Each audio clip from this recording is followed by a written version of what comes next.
This is the true story of a young boy whose case in 1949 would become one of the most famous alleged possessions in history. It would later inspire a cultural phenomenon: strange noises in the night, objects moving on their own. A case that drew the attention of clergy and investigators. In the quiet suburbs of early 1949 America, a seemingly ordinary teenage boy, known only as Roland Doe, lived with his family. Their household was a picture of normalcy, a typical American family navigating the post-war era. Nothing suggested the terrifying ordeal about to unfold. The initial disturbances began subtly. Soft, persistent scratching sounds emanated from within the walls of their home. Then, objects began to move on their own. A book sliding off a shelf, a chair shifting slightly when no one was near. Furniture would be found disturbed, enough to cause a flicker of unease. The family tried to rationalize these occurrences. But as the incidents grew in frequency and peculiarity, a chilling realization began to dawn upon them. Something was profoundly wrong. The phenomena escalated with alarming speed and intensity. Roland's bed began to shake and vibrate violently, often in the dead of night. Items, once merely shifting, now flew across rooms with unseen force. The scratching sounds morphed into loud thumps and bangs, making sleep impossible and peace a distant memory. The family's attempts at rationalization crumbled. They were terrified. Perhaps the most disturbing aspect involved the physical manifestations on Roland himself. Strange marks and words appearing spontaneously on his skin. These weren't mere scratches. They were distinct, as if etched by an invisible hand.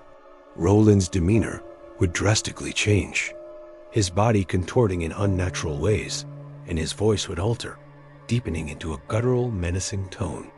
A malevolent entity had taken hold.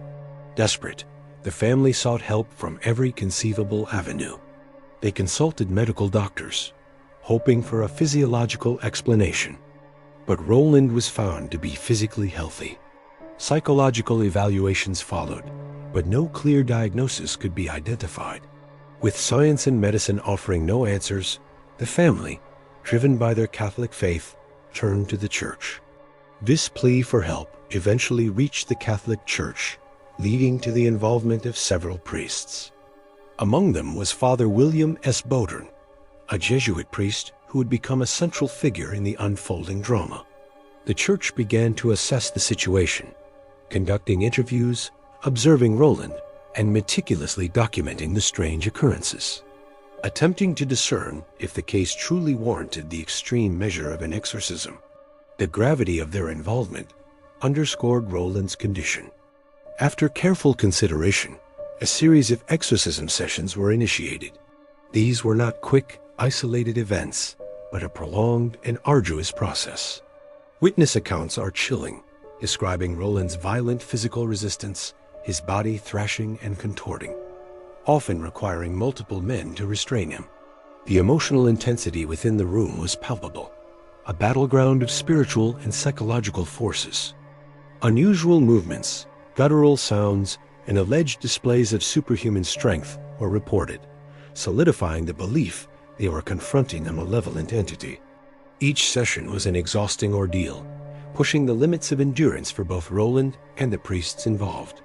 According to the accounts, the disturbances gradually began to subside. The violent episodes became less frequent. Slowly, painstakingly, Roland Doe reportedly began to return to his normal self. The terrifying ordeal finally ceased. Following the last recorded exorcism session, no further major incidents were publicly documented, suggesting a resolution to the harrowing case.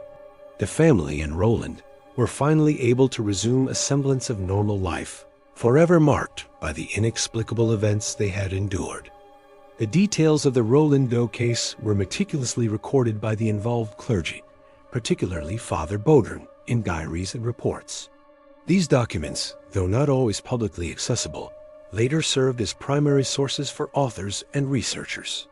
Much of what is known about the case remains based on these witness testimonies, offering a unique, albeit subjective, perspective. The limited public availability of some documentation has only added to the mystique and debate surrounding the case. Despite the compelling nature of the witness accounts, skeptical perspectives have always accompanied the Roland Doe case. Many propose alternative explanations, rooted in science and psychology, for the phenomena observed. The powerful influence of cultural and religious beliefs on individuals and communities is also considered a factor.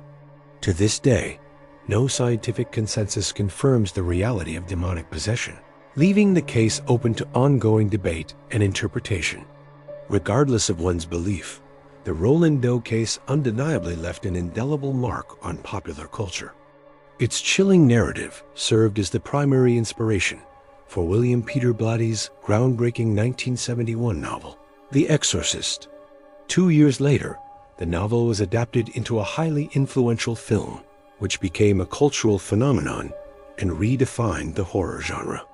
The film's raw intensity and terrifying depiction of possession cemented the Roland Doe case as one of the most widely known and discussed alleged possession cases in popular culture, continuing to fascinate and terrify audiences worldwide.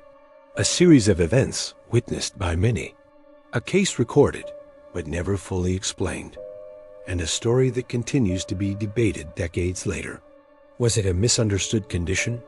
A complex psychological trauma manifesting in terrifying ways? Or was it something that defied all scientific and medical explanation at the time? A genuine encounter with the inexplicable. In the end, the truth behind the case of Roland Doe remains uncertain and deeply unsettling, a chilling reminder of the mysteries that lie beyond our understanding.